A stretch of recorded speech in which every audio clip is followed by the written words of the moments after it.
pourquoi est-ce que Jésus nous invite à nous garder de toute avidité, de toute cupidité, de toute avidité au gain?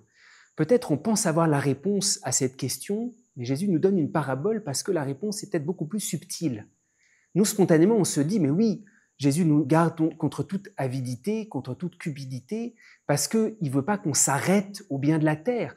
L'argent, la cupidité, c'est tous ces biens matériels. En réalité, Jésus veut nous dire quelque chose de beaucoup plus profond.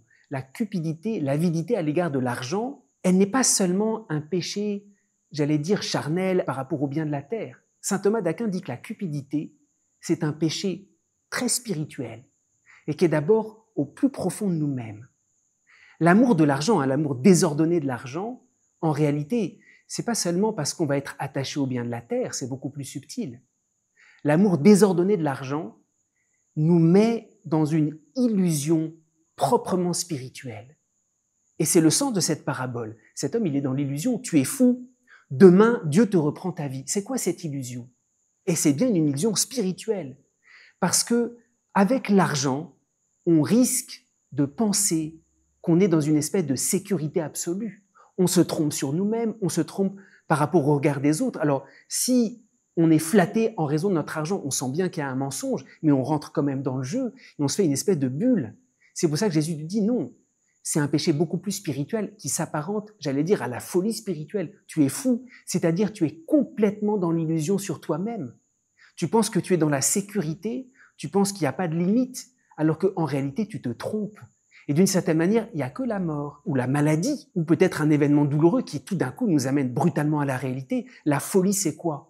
C'est de ne plus avoir le sens de ce que nous sommes vraiment. Et c'est ça le danger de l'argent. C'est pas tellement les biens matériels. Alors très bien, ça risque de nous faire augmenter nos penchants, mais ça nous met profondément, ça risque de nous mettre profondément dans l'illusion.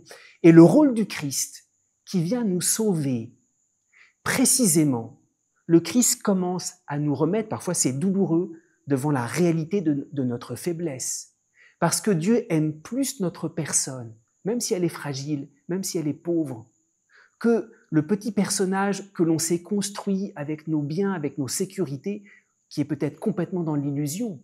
Et Jésus vient nous dire ici, à travers ce langage qui est rude, mais reviens à la réalité, en fait, tu as besoin du regard de Dieu, tu as besoin du salut, et Dieu te préfère tel que tu es, avec tes fragilités, tu es beaucoup plus grand que le petit personnage que tu t'es construit dans l'illusion. Alors oui, se garder de toute avidité au gain, c'est pas seulement des penchants pour les biens de la terre, c'est risquer de manquer notre salut, parce qu'on se fait complètement une illusion sur nous-mêmes, et on n'apporte plus notre personne pour que Jésus la regarde et nous dise combien dans son regard, elle est immensément grande.